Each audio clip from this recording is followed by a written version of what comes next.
Wilder Lecture Series event, Fleeing from Home, Exploring the Refugee Crisis. The world has been shaken by the recent attacks in places such as Paris and Beirut, and though the violence seems unprecedented, history tends to repeat itself. This evening, our panel will address the fate of citizens in countries currently facing conflict and countries experiencing the aftermath of warfare. After analyzing the response to similar historical situations and the current policy proposals of world leaders, this discussion will delve beyond the headlines and explore the fate of refugees fleeing from home. Now we will have our symposium director, Shelby James, introduce our panel for tonight.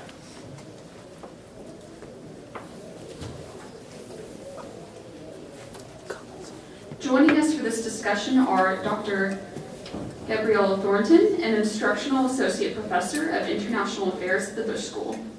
Dr. Thornton's work on international relations in the European Union has been published in the Washington Post, and she participated in roundtable discussions from Sweden to Germany and from Italy to Romania. And Dr. Thornton's husband, Christopher Lane, will also be joining us in the audience too. He's another Bush School professor. Our other panelist, Dr. F. Gregory Gauss, is the head of the Department of International Affairs at the Bush School and holds the John H. Lindsay 44 chair. In addition to publishing articles and books on international politics of the Middle East, he served as a fellow for institutions including the Brookings Doha Center and the Council on Foreign Relations. Dr. Jared Donnelly, our moderator for the evening, is a visiting assistant professor in the International Affairs Department at the Bush School.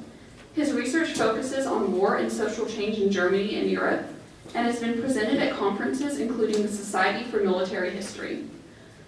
Dr. Donnelly also received fellowships from the University of Gothenburg in Sweden and Royal Holloway, University of London.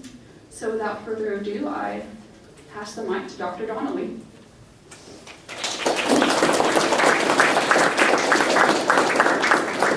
Thanks a lot, Shelby.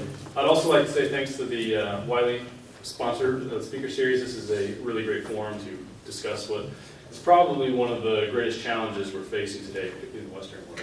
I will take a little bit of exception to history repeating itself. It does it sometimes. I think I like the saying more that history rhymes from time to time, similar things. But moving on, I guess, to our discussion to get started. As most of you know, if you study sort of migration patterns, there's push and pull factors. Let's perhaps maybe look at some of the push factors in this crisis. And Greg, if you I guess say a few things about why people are leaving, what are the issues that are driving them out? Sure, pleasure. I think that the root cause of the refugee push factors is the collapse of state authority in so many parts of the greater Middle East. Syria is what's in the news for the obvious reason that there's been a civil war going on there since the end of 2011, basically, beginning of 2012, maybe 250,000 people dead, 4 million refugees outside of Syria, half the Syrian population displaced from their homes, mostly within Syria, but displaced from their homes. But that's not the only place where we've seen a collapse of state authority. That's been true in Libya since 2011. It was true in Iraq since 2003. When the United States invaded. And we know in this wave of refugees coming into Europe now, we also have folks from Somalia, which has suffered state collapse basically from the 1980s, from Afghanistan, where the Soviet invasion of 1975 disrupted a relatively weak but stable state, and central authority is yet to be reconstituted in that case. So it's that basic fundamental requisite of statehood, which is the ability to provide some amount of order within your borders that's lacking in so many parts of the greater Middle East. I think that drives people out. I am puzzled, and I don't have a good answer to the fact as to why in the late summer, early fall of 2015, there was a wave of refugees into Europe, because nothing much really changed in the greater Middle East at that time, right? We talk about the rise of ISIS, which is an extremely important factor in the politics of the Syrian Civil War and of Iraq. But ISIS basically expanded into northern Iraq in the summer of 2014, not 15. And the Syrian Civil War has been going on, as I said, since end of 2011, beginning of 2012. And it didn't seem to take a particularly ferocious turn in the summer of 2015. Libya has been in a state of chaos and civil conflict among various militias with the lack of any central government since 2011. So it's a puzzle to me why in the last 4 or 5 months we have seen this wave of refugees into Europe. And it would be really interesting to know, where did most of them come from? Not what their original home was, but did they come from camps in Turkey? Were there rumors in these camps in Turkey that Europe was opening up for whatever reason? It would be really, and this is an empirical question that we just don't have the answer to right now, at least I haven't seen the answer. So the deep cause of the push factor of this refugee wave outside of leaving the greater Middle East is this collapse of state authority. But the specific triggers to this particular wave at this particular time remains something of a mystery to me. Gabriella, could you say a few things about pull factors? And why are people, it's obvious why they're going to Europe, but why are they heading in such numbers to specific parts of Europe? What's the background there, and how are they being received, at least initially? Yes. Now, why are they heading in so large number right now? Again, I have to agree with Greg that this particular timing, we cannot quite explain it. I mean, the crisis started a long time ago. They started to head towards Europe in 2011, but in small numbers. They reach Italy, they reach Greece, particularly they reach Italy after the NATO intervened in Libya. I mean, let's make it clear, this was mostly destabilized the state. We didn't like Gaddafi, but what happened after it was a total destabilization of the state. Why are they pulled towards Europe? That's very clear, you know. It's the richest part where they can go. It's pretty simple. So how they were received, that has evolved, and that has evolved rapidly, basically. In the beginning, I would say that it was a little bit much enthusiasm in Western Europe. I want to make it very clear that several Eastern European states did not want them from the beginning. I mean, that was just a big no. But as time has passed and more people pour into Europe, at this particular point we know that we have displaced 11 million of people, and more than a million or so reached Europe. And the European Commission has predicted that till the end of the year, probably 3 million of them will reach Europe.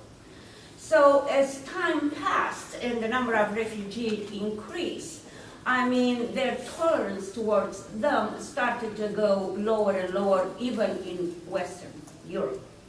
So, yeah, they go there because it's like the closest promised land where they can find some safety and so forth. Obviously, things got very complicated, and I'm not gonna go because I know you will have questions. I don't want to go over and over. I'm just gonna say this. Overall, what I see right now, it is an Angela Merkel who welcomed the refugees, left completely alone home. Her party does not want to hear about her. There is a lot of opposition. There is a lot of opposition in Western states. We see a lot of right-wing parties on the rise since the refugees have got there. We see a lot of changes in Europe, like walls being built. Isn't that ironically? They celebrated the fall of the Berlin Wall, and right now the Hungarians actually construct a wall that looks pretty much like the Berlin Wall. It's barbed wire. And they put a war between Hungary and Austria. Actually, that is very significant because the pass between Hungary and Austria was a pass that Eastern Europeans used to go from east to west. So I guess I'm not going to go further than that. I'm just going to say that as an overall impression, and let Jared asked more question, for me, right now things evolved. First was some kind of welcome to Europe, and right now is now go home. So the causes in the region, obviously the Civil War being one of the main causes in the rise of ISIS, destabilization of the region. Is Assad being removed? What will that do to just sort of address the situation? Is it a step? How does the strategy evolve around dealing with Assad's regime and this refugee crisis? Well, there's two narratives, although I hate that word, but I can't think of a better one right now. Perhaps the most overused word in social science these days is narrative.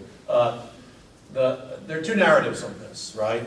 There's the State Department position, which is a softer version of what the Turks, the Saudis, the Jordanians, and other people who are backing the revolt in Syria say, which is that the cause of radicalization in Syria is the presence of this minority regime, the Assad regime in Syria, which is whittled down basically in terms of its security structures to a minority group, a minority Muslim group called the Alawis, who are an offshoot of Shiism.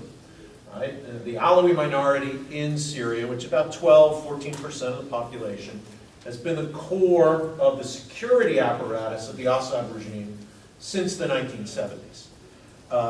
The Assad regime did expand its networks and actually had very good relations with Sunni merchants in Damascus and Aleppo, and actually provided Assad's father, Hafez al-Assad, provided, although in a ruthless way, the most stable Syrian government in the history of the modern history of the Syrian state. But the eruption of protests in 2011 led to a brutal security crackdown by the regime that alienated the vast majority of the population.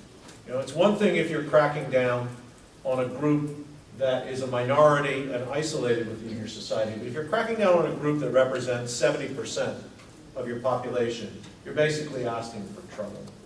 And that's what the Assad regime bought.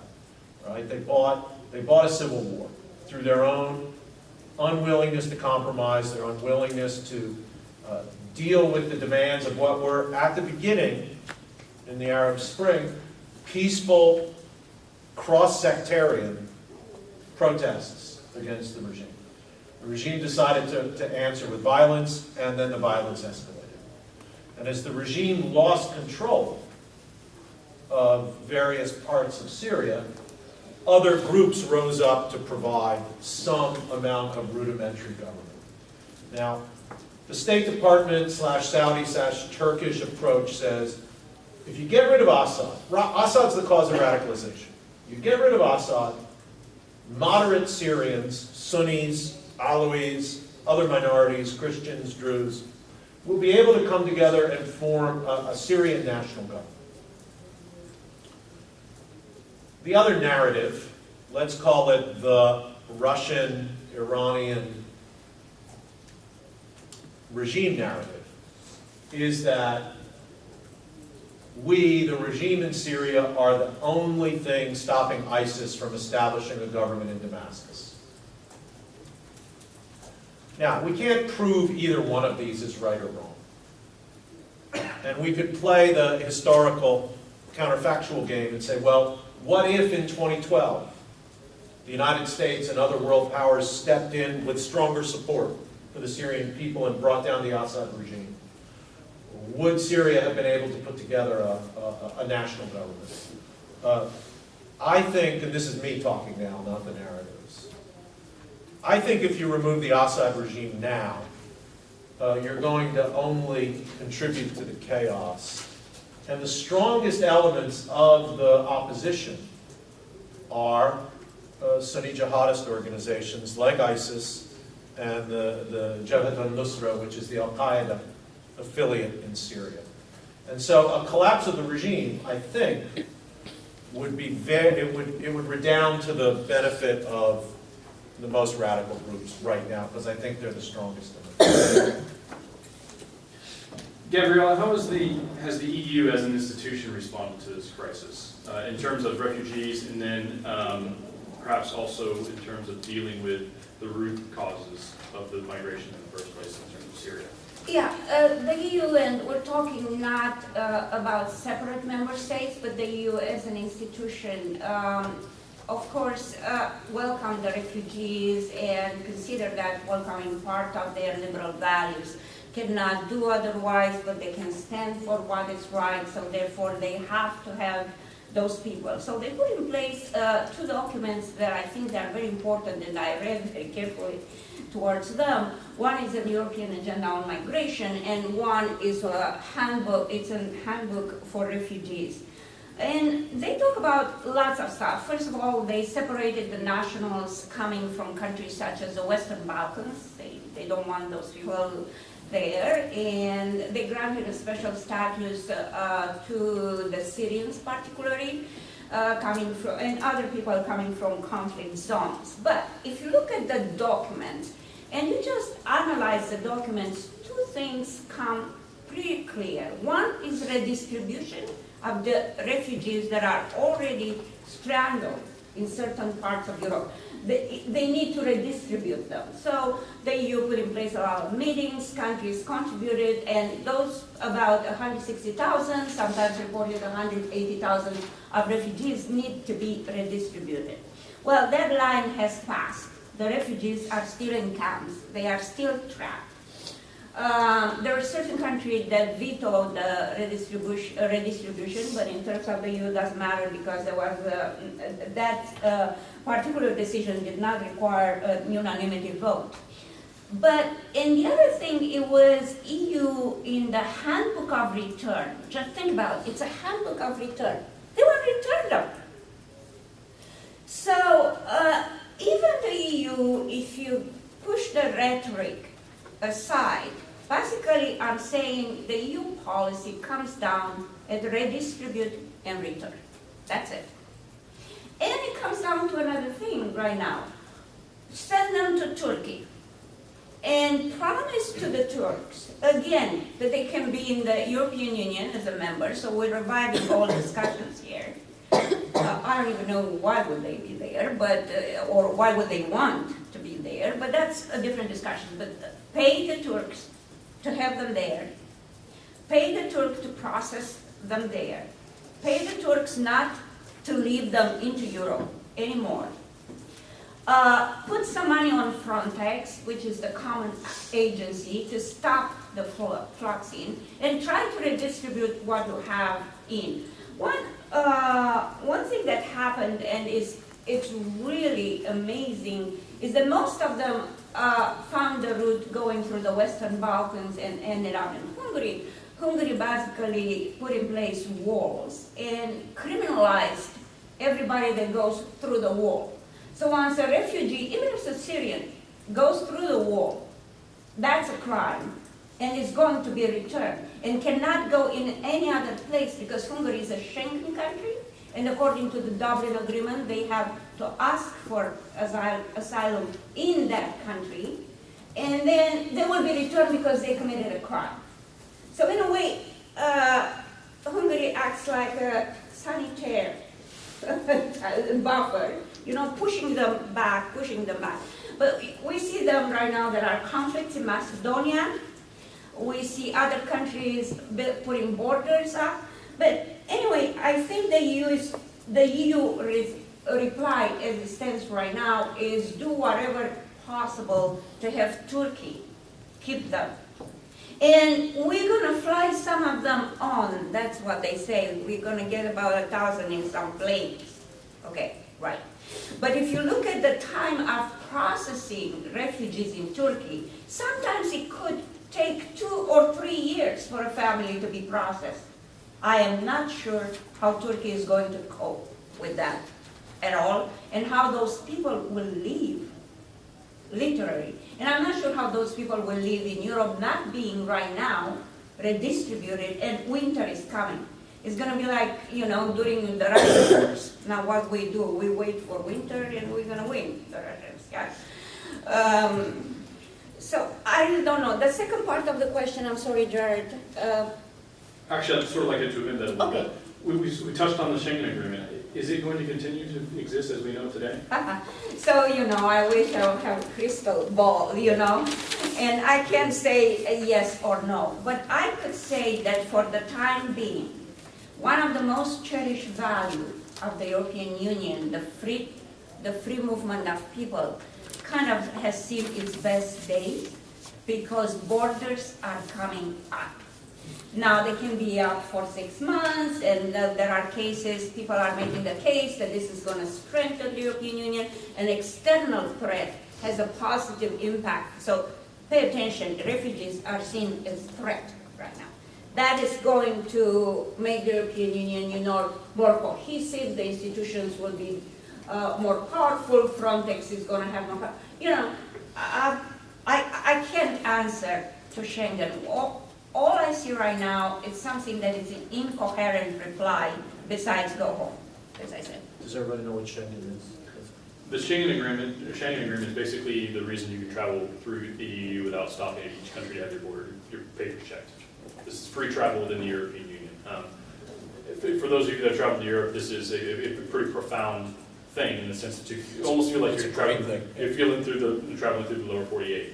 You cross borders and you don't know it. Which, for the history of Europe, this is profound. Probably the first time ever, in the existence of states at least, that Europe has had such open borders. Greg, I wonder if you could say a bit about what the Gulf states are doing to deal with refugees, or why they're not doing more. Sure. Yeah, the Gulf states, we're talking about Saudi Arabia and then the smaller Gulf monarchies, Kuwait, Bahrain, Qatar, UAE, and Oman, 4 of which are extremely rich states. Well, 3 of which are extremely rich states, Kuwait, Qatar, and the United Arab Emirates. And Saudi Arabia is a very rich state, much richer than any of the others in terms of total oil production.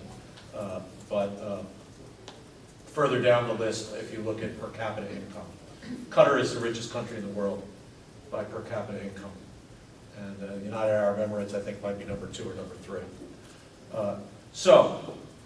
None of these countries are taking a single Syrian refugee. Why? Well, here's their story. Right? Their story is, we don't take refugees because we saw what happened to the Palestinians in 1948 with the creation of the State of Israel. Right? Palestinian refugees ended up in all sorts of states, including Kuwait, a large community, and they never went home. So we're not interested in taking temporary, quote-unquote, refugees who will never go home. The Saudis, and I believe all the other Gulf states, I know the Saudis, have not signed international refugee conventions. So they say we're under no legal obligation because we haven't signed these international conventions on how to deal with refugees. And what they'll also say is, but we have hundreds of thousands of Syrians in our country, in the Saudis. In fact, some Saudis say we have 1 million Syrians in our country. We just don't call them refugees. And there are a considerable number of Syrians who live in the Gulf states. Right? Many of those were working in the Gulf states in Saudi Arabia before the Civil War started. There are family connections between Syria, tribal connections between Northern Arabia and Syria. And so there is a substantial number of Syrians living in Saudi Arabia and the smaller Gulf states.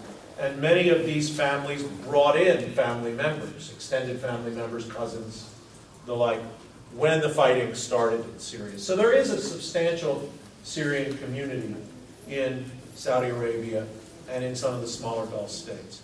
They're not refugees, they don't have refugee status. Their ability to work differs from place to place. Right? The Saudis, the country I know the best in the region is Saudi Arabia. The Saudis say unofficially we let them work. But of course, if you're unofficially allowed to work, that means you can be taken out of that job at any time. Right? You've got no job security. And so it's a complicated story for the Gulf states. But yeah, they're not taking a single Syrian as a refugee.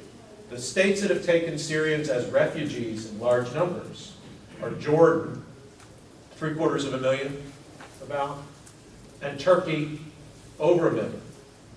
There are also probably 1 million Syrian refugees in Lebanon, but they are not processed in the way refugees are. That is to say, officially processed and put in camps. That's the case in Jordan. That's the case in Turkey. Lebanon has a large and largely undefended border with Syria. Quite a bit of cultural and family and dialectical similarities between Lebanon and Syria. Lebanon as a state was carved out of geographical Syria by the French during the French Mandate after World War I. And so a lot of Syrians just went into Lebanon. They don't have refugee status, but they are in fact refugees. They're a huge burden on Lebanon, but Lebanon doesn't have an effective central government. And thus Lebanon can't really even appeal to the international community the way Jordan can or Turkey can for aid to help us deal with the refugees. Because the Lebanese government is so ineffectual that it really couldn't use that aid. So these folks are in Lebanon unofficially. But there's, in terms of percentage of the population, the largest number of Syrian refugees are in Lebanon. Lebanon's only a country of about 5 million people. You add 1 million Syrians, you up the population by 20%. How has this crisis affected the relationship between Jordan and Saudi Arabia? The Jordanians have been close to the Saudis since the Arab Spring. The Saudis had a very clear policy of supporting monarchies in the Arab Spring. They gave the Jordanian government billions of dollars to help them weather the storm and prevent a regime-shaking crisis the way we saw in Syria and Libya and Egypt and Tunisia and a couple other countries where the regime was able to stay in power, like Bahrain. Since that time, Syrian-Jordanian relations, or Saudi-Jordanian relations have been up and down historically, but they've been very close since the Arab Spring.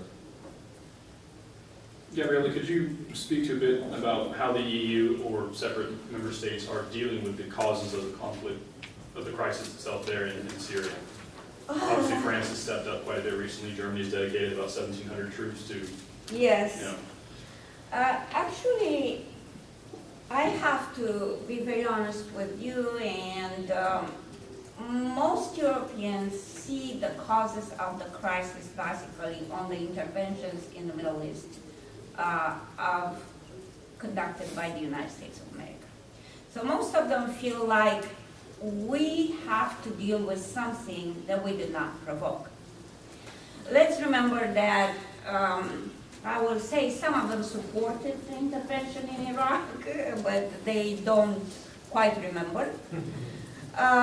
It's convenient not to remember that that intervention was supported by, in particular by the, ironically, by the Eastern Europeans, that they don't want to take any refugees. They were stronger supporters of the U.S. military, although they cannot fight. New Europe. Yeah, the New Europe. Yeah, they supported that intervention, although they cannot fight right like U.S. soldiers. But you know, they're the biggest supporters of the United States of America. Right now, they forgot about how do they plan to deal with it. I don't think there is a clear plan. Even if you look at the fact that Germany is going to send some military in Syria, but Germany sent military in Afghanistan. Those militaries were not equipped, were sent in the areas that there was no fight, basically.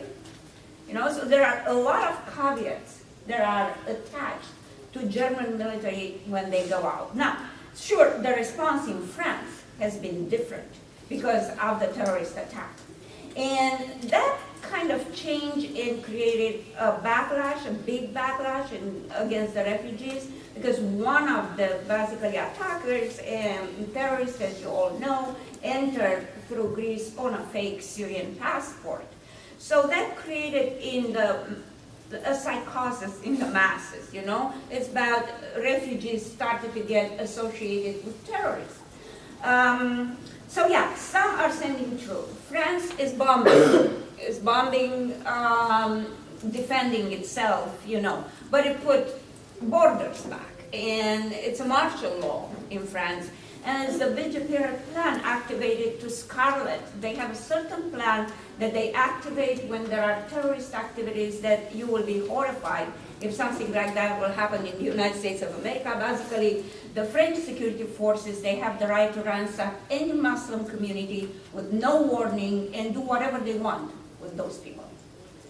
So they activated all those plans, actually, security plans in France. On the other hand, you have Hungary, which is one of my quote-unquote favorite states, and Mr. Orban, Prime Minister of Hungary, posing into defender of Christianity on a continent that is mostly actually secular. I mean, people don't really go to church like in the United States of America. But Orban all of a sudden defends a Christian Europe from a Muslim invasion or something like that. Problem is that his argument is selling. And that's a real problem, you know, that people believe. So you have various responses. Sweden is going to close the border, change his policies on immigration. There were attacks all over the places on immigration camps. So they responded differently. Different states responded differently. But I do not see a state that really responded very well. Let's see Germany still, you know, Germany still will be a state in which some organizations are acting. But the other day I was talking on the phone with a person from Germany that told me that you cannot believe what is going on here. You gotta come here and see. There are daily manifestations against those refugees. The country is basically on fire because of the refugees at this point. On the other hand, you have those Nordic states, Sweden, Norway, that we know, we always presented them like the bastions of liberalism and tolerance, but it turns out that they are not so tolerant anymore. And they don't want those people to. Various responses from military to all sorts of rhetoric, but the idea is that most Europeans are starting to buy into the fact that refugees are a threat to their security and are a threat to their identity.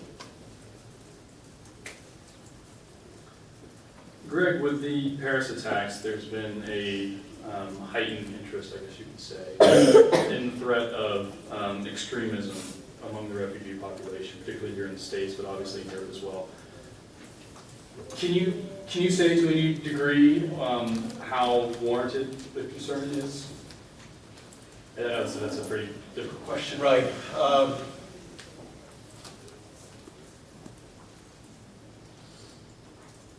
Well, you never say never. And when you have a large N, you know, a very large population, you know, millions of refugees out of the greater Middle East, you never want to say that there's no threat from anybody. But I think that the overall evidence is very clear that in the American experience, refugees that we've resettled here in the United States have not been more liable to commit crimes. They've not been more involved in violent incidents. That data is very, very clear. And it is a shame that we had such a xenophobic and fearful reaction to the president's call to increase the number of Syrian refugees in the United States. We have a tiny number of Syrian refugees in the United States, about 2,000, tiny. We've promised 10,000. Our processing takes so long that it's years. And so the idea that there's going to be some, you know, huge wave of Syrian refugees arriving in College Station is not in the cards. So it's unfortunate we're in a presidential election campaign, which in America goes on forever. And this particular issue has been politicized for, you know, electoral purposes, understandable, but regrettable, I think. Now, personally, let's not take 10,000, let's take 100,000. Right? These folks are, the Syrian population in general, relatively well educated, historically very entrepreneurial.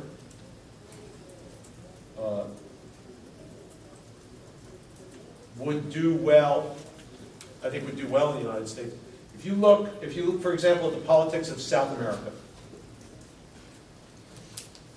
all you see enormous numbers of Arab names, because the previous flows of migration from Syria and Lebanon into South America, which is more welcoming of those migrants, has established incredibly successful communities. I mean, so successful that a number of Arab Argentinians, Arab Brazilians, Arab Peruvians have been elected to high office. Just today, a former Argentinian president, Carlos Menem, from a Syrian family, was convicted of corruption, and he's going to be sent to jail. That's how established that community is in Argentina.